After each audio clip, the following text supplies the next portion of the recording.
Hello everyone, welcome back to film Explaino. Film की कहानी base है एक स्नाइपर पे जिसने बहुत से अमेरिकन सोल्जर्स को मौत के घाट उतारा। अमेरिका और इराक की जंग खत्म हो जाती है, लेकिन फिर भी 2 अमेरिकन सोल्जर्स को इराक में भेजा जाता है एक पाइपलाइन की हिफाजत करने के लिए, क्योंकि वहाँ पे वर्कर्स सेफ नहीं थे। कोई था जो उनको शूट कर रहा था। अमेरिकन स्नाइपर मैथ्यूज और आइजैक को वहाँ भेजा जाता है। इन दोनों का काम था उन लोगों को मार देना जो उन वर्कर्स को शूट कर रहे थे। वो दोनों तेज धूप में पत्थरों के बीच में छुप के दुश्मनों को ढूंढ रहे थे। काफी ज्यादा ढूंढने के बाद भी उन्हें कोई नजर नहीं आता और उन्हें वेट करते करते 22 घंटे पूरे हो गए थे। मैथ्यूज का सब्र टूट रहा था। वो आइजैक से कहता है मुझे लगता है यहाँ कोई नहीं है, और वो यहाँ से उठ के नीचे की तरफ जाना चाहता है, लेकिन आइजैक उसे रोक लेता है। आइजैक उसे कहता है हो सकता है यहाँ कोई स्नाइपर हो, और वो स्नाइपर जूबा भी हो सकता है जो इराक का नंबर 1 स्नाइपर था और वो बहुत खतरनाक था। लेकिन मैथ्यूज की बात ये कह के टाल देता है सिर्फ 30 सेकंड में कोई 8 लोगों को कैसे मार सकता है। मैथ्यू को लगता है यहाँ जितने भी लोग मारे गए उन पे किसी ग्रुप ने हमला किया, लेकिन आइजैक को लग रहा था कि यहाँ कोई ना कोई स्नाइपर है। अब उन्हें वेट करते हुए 22 से भी ज्यादा घंटे हो गए थे और मैथ्यू का सब्र जवाब दे गया था और अब वो नीचे की तरफ जा रहा था। आइजैक उसे रोकता है लेकिन वो उसकी बात नहीं मानता। आइजैक का पूरा ध्यान मैथ्यू पे था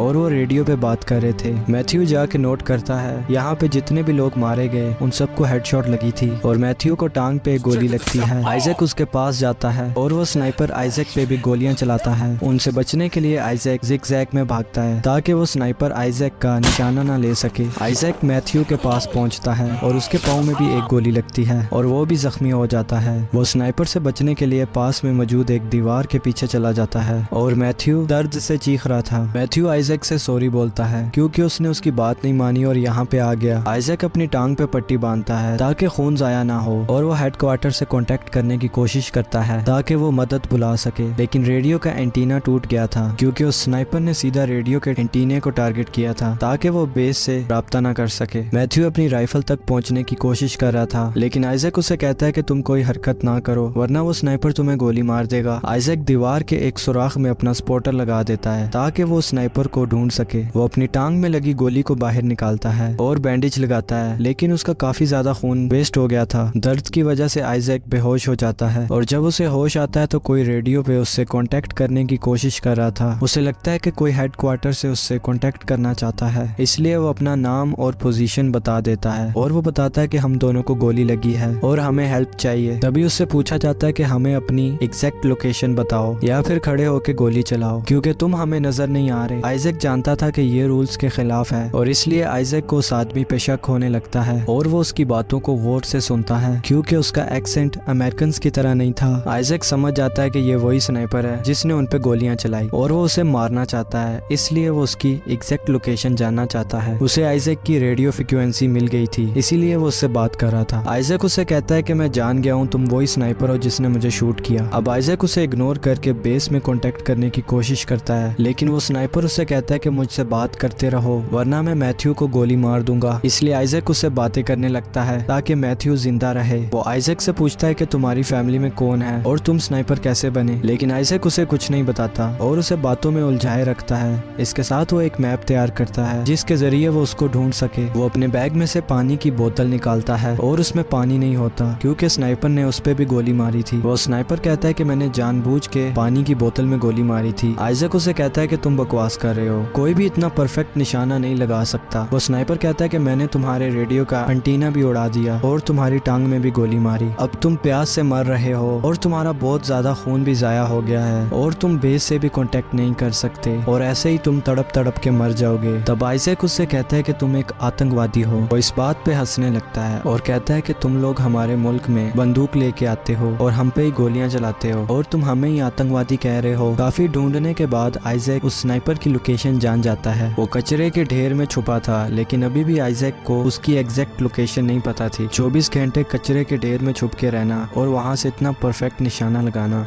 ये काम सिर्फ जूबा ही कर सकता था, जिसने 50 से भी ज्यादा अमेरिकन सोल्जर्स को मौत के घाट उतारा और उसे बहुत ढूंढने की कोशिश की गई, लेकिन वो आज तक कभी मिला ही नहीं और उसे गोस्ट भी कहा जाता है। आइजैक उसे कहता है कि तुम जूबा हो, लेकिन वो आदमी जूबा होने से इनकार कर देता है और वो कहता है कि मैं एक आम आदमी हूँ। आइजैक उसकी लोकेशन पता करने के लिए अपनी गन के ऊपर जैकेट और अपना हेलमेट लगा के उसको दीवार से ऊपर करता है, लेकिन वो स्नाइपर उस पर फायर नहीं करता क्योंकि वो जानता था कि ये आइजैक की चाल है। कुछ देर बाद वहाँ आंधी चलने लगती है और आइजैक उसका पूरा फायदा उठाता है। वो एक मरे हुए सोल्जर के पास जाता है और उसका बैग उठा के वापस वॉल के पीछे छुप जाता है ताकि उसे इस बैग में से कोई जरूरी चीज मिल सके। वो वापस आता है तो देखता है कि उसका स्पॉटर टूट चुका है। रेडियो पे मैथ्यू की आवाज आती है। उसे पता चलता है कि मैथ्यू अभी भी जिंदा है। वो मैथ्यू को स्नाइपर की लोकेशन बताता है और स्नाइपर को अपनी बातों में लगा के रखता है ताकि मैथ्यू राइफल तक पहुंच सके। वो स्नाइपर बताता है कि वो इराक में एक टीचर था। एक दिन अमेरिकन ने सारे बच्चों को मार दिया और तब से उसने अमेरिकन से बदला लेने का फैसला किया। तेज हवा की वजह से काफी धूल उड़ी थी, जिसकी वजह से वो स्नाइपर मैथ्यू को देख नहीं पा रहा था। इस सब के बीच मैथ्यू अपनी राइफल तक पहुंच जाता है और वो आइजैक की बताई हुई लोकेशन पे फायर करता है। मैथ्यू गन रीलोड कर रहा था,